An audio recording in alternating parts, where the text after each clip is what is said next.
Nominator of Byron Donalds against Kevin McCarthy.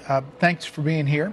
We just noticed that you came out of a meeting with supporters of Kevin McCarthy and opponents. We saw you earlier talking to Jim Jordan and Kevin McCarthy. What's coming out of all these discussions?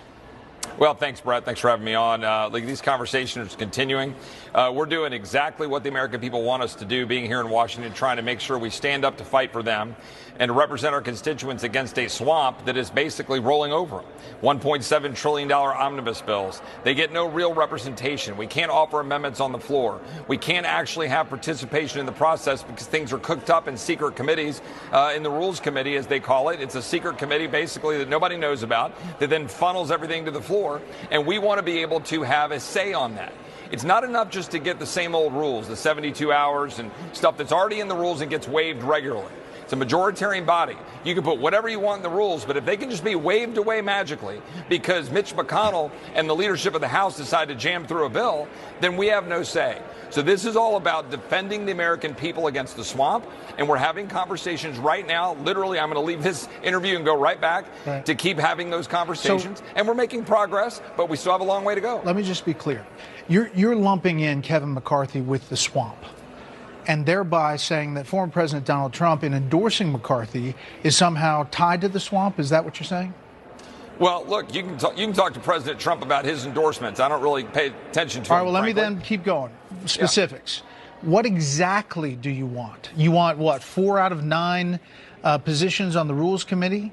Well, I'm not going to give you exact numbers, but I want to be able to have enough members of the Rules Committee that we can block bad bills. So that could be 3, that could be 4, and I want to make sure that Republicans are the ones making sure that those bills get through the Rules Committee to the floor, and I want an open amendment process, and I want to be able to have the ability to make points of order on the floor if amendments aren't going to be able to be, relevant, if they're not germane, et cetera. And Byron Donalds has agreed to all of those things?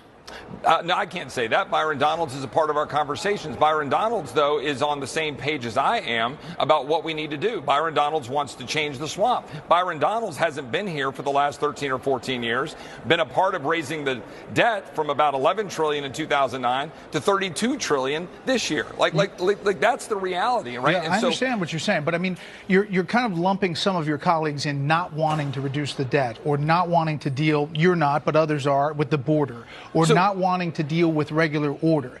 And I think that there are many Republicans saying, hey, wait a second, we want to do all of that, but we have to get in position first. You nominated Byron Donalds in a very eloquent speech about why he should be Speaker of the House. Sure. Here's what he said, selling himself as Speaker. Do you actually want to be? Is this a protest vote? Like, actually, no, not really. Never came here to try to be Speaker of the House. Well, they nominated me. Of course, I voted for myself. That's pretty cool. We're going to go back in, and I'm actually going to leave you after this question. We're going to go back in, and we're going to have this round of ballots, and we're going to have more conversations. Do you see a path forward for Kevin McCarthy, real quick? I think it's possible, but there's a lot of work that needs to be done right now. So he's saying he really doesn't want to be Speaker. Are you saying that he does? Well, Jim Jordan said he didn't want to be Speaker. These are good politicians. And he doesn't. Well, Jim Jordan said he didn't want to be Speaker. Byron said he didn't want to be Speaker. These are good politicians who recognize the moment. We're having conversations about the substance the American people want us to have. Our Democratic colleagues didn't do that at all over the last 2 years, right? They jammed bills through. They didn't allow us to amend on the floor. But let's be clear. Republicans have their problems, too. And we talk about, oh, you guys just want to get in charge so you can start getting things done. You got to get them done the right way. The American people didn't send us up here to continue the status quo.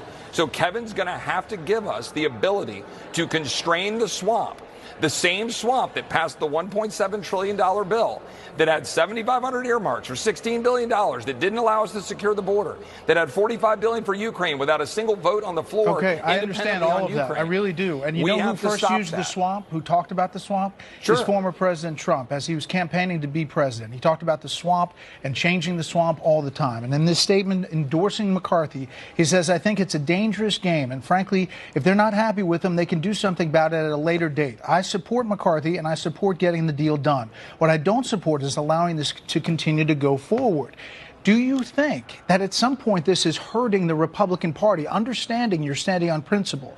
Do you think that the split screen of President Biden with Mitch McConnell talking about infrastructure and the chaos on the House floor is eventually hurting your party, that maybe there should be a deal to get something forward?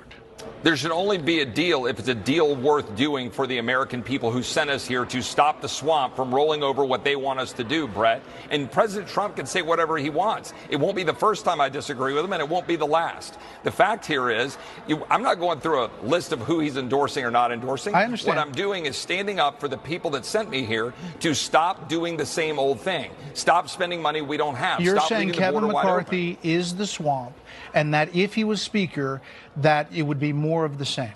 What I'm saying is that what you're saying? What I'm saying is that the people who have been here carrying out the status quo, they need to give us the kinds of rules and changes necessary to make sure that we can check that, stop it, and stand up for the American people. How far will you go? What ballot will you say, okay, enough's enough?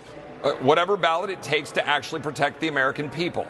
We're having a conversation tonight. We're going to keep talking about it. We want rules committee changes. We want to protect the rules that we've already been able to advance. We want to make sure we have spending restraint like the cut, cap, and balance from a decade ago. We're having those conversations as we speak, but we're not going to relent unless we can actually do our job and stop this town, this broken town, from rolling over the American people. Yep. That's my job. And if Kevin McCarthy says, you know what, I'll give you everything you want, what will you say? Well, give me everything I want, right? I mean, I've got to be able to go to the American people. But what you want is not Kevin McCarthy. But I didn't say that. If I get everything that I want, that's great. But we got to get to 218. So right now in the room, Brett, it's not just Chip Roy. It's people like Brian Fitzpatrick, Byron Donalds, other people where we're sitting down and talking. So it's not about getting everything I want. It's about getting what is necessary for the American people. Okay, and that's the conversation we're having. Last question. If now, because there is a frustration that is building, and you have maybe people at home that are frustrated with this process, watching it happen, understanding that you probably have some people saying, go for it, stay with it, change the system. But there are others who are saying this is not good for Republicans and for the country. If there's a deal to be done with Democrats and somehow they do a deal and they end around you, the 20 of you, and there's a speaker position that Kevin McCarthy strikes with that number, what will you do? Yeah, I don't believe that there's any Republican who wants to go try to cut a deal with the very Democrats that we've been watching for the last 2 years, jam this country with big spending bills, leave our border wide open, and do what they've been doing. Right now, I see no path for that. Republicans are going to come together and make sure we get a strong Republican speaker. But this is how you do it. You go through the process, you figure it out. This is not the first time in history this has occurred. Remember in 1923, they went through this process. I do well.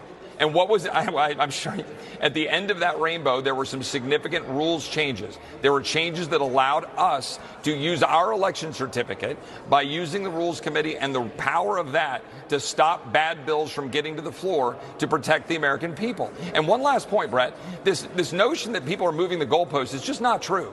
We've been having ongoing conversations, and there's some people who operated, frankly, in bad faith that said things that weren't true on Monday night, and that caused a problem yesterday, which caused some people to lock down. We've been trying to peel that back, get to the truth. We're having that conversation right now. We'll see where we go. But we're going to stand up for the American people, Brett. That's our job. We're going to have the other